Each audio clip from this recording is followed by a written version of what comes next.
DC lapangan sekarang tidak akan pergi dari rumah nasabah yang galbay sebelum nasabah tersebut benar-benar membayar hutangnya atau melunasi hutangnya. Ini menjadi hal yang parah banget dan di sini saya mau bahas ya teman-teman semuanya. Assalamualaikum warahmatullahi wabarakatuh teman-teman semuanya. Pada kesempatan video kali ini saya ingin membahas yang namanya DC lapangan punya trik baru agar nasabah tersebut mau bayar. Dengan cara DC tersebut tidak akan pergi atau tidak akan jalan lagi, atau DC tersebut tidak mau meninggalkan rumah nasabah sebelum nasabah tersebut memang benar-benar bayar hutangnya, melunasi hutangnya. Nah, apakah hal ini benar? Karena banyak sekali chat kepada saya dan DC tersebut itu bakal mengancam datang ke rumahnya dan dia tidak akan pergi, tidak akan meninggalkan rumah nasabah sebelum nasabah tersebut memang bayar. Dia nasabah tersebut pengen bayar, melunasi hutangnya, baru DC lapangan tersebut bakal pergi. Nah, ini menjadi sebuah pertanyaan yang menarik dan juga pertanyaan yang sangat unik, dan di sini saya mau bahas ya teman-teman semuanya. Nah, kalau masalah DC tersebut itu tidak bakal meninggalkan rumah kalian atau kepada nasabah yang galbay ya, DC tersebut pokoknya nggak mau pergi,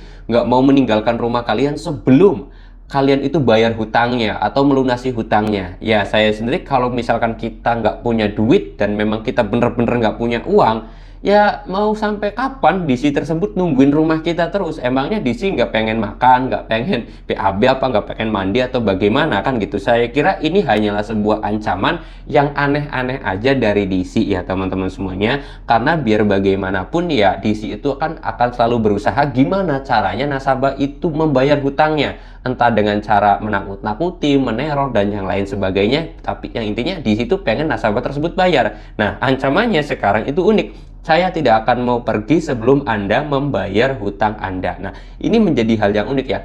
Ya, kalau misalkan kita bener-bener nggak punya uang dan nggak punya duit sama sekali, apa yang mau dibayar? Emang DC mau nungguin sampai 7 hari atau 1 bulan atau bahkan 3 bulan gitu nungguin kita punya duit? Nggak bakalan ya teman-teman semuanya. Jadi kalau ada ancaman DC itu bakal terus di rumah kalian sebelum kalian bayar, itu nggak usah takut, nggak usah gentar. Saya yakin DC lapangan juga pasti ada tugas lagi, ada nasabah lagi yang harus dibayarkan ya teman-teman semuanya. Karena kan ya pasti emang DC mau tidur di teras rumah kalian itu nggak hal yang tidak mungkin ya teman-teman semuanya. Nah, terus kemudian juga ya pasti DC lapangan ya teman-teman semuanya, buat yang belum tahu, itu pasti punya banyak nasabah yang dia harus tagih atau dia itu harus kunjungin rumahnya. Misalkan satu DC itu biasanya ditugaskan dalam satu hari menagih 10 nasabah.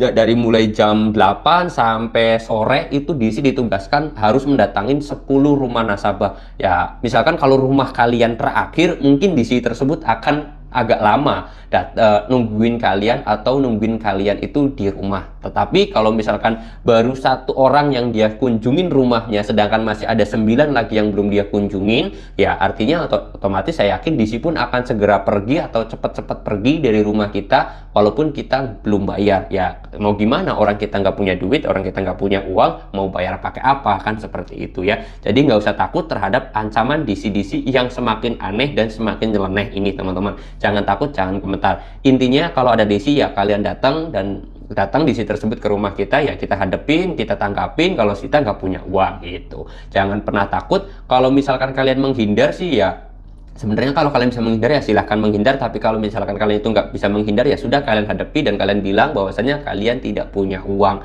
Dan usahakan ya kalau kalian pengen ribut ya silahkan, tergantung kalian, tanggepin dan bilang apa adanya aja bahwasanya kalian itu tidak punya uang dan yang lain sebagainya. Saya yakin DC pun ya harus bisa menerima kayak gitu ya. Oke, mudah-mudahan ini bisa menjadi bahan referensi teman-teman semuanya. Intinya jangan takut kalau didatangin DC, dan perlu digarisbawahi ketika ada DC lapangan yang mau datang ke rumah kalian harus minta suratnya, DC-nya, legalitas, dan juga surat penagihan itu kalian minta semua sebelum DC tersebut mau menagih ke rumah kalian. Oke, mudah-mudahan informasi ini bisa bermanfaat. Kalau kalian suka dengan video ini silahkan di like, kalau nggak suka boleh di dislike aja. Saya mau tutup dulu video ini dengan kata Assalamualaikum warahmatullahi wabarakatuh.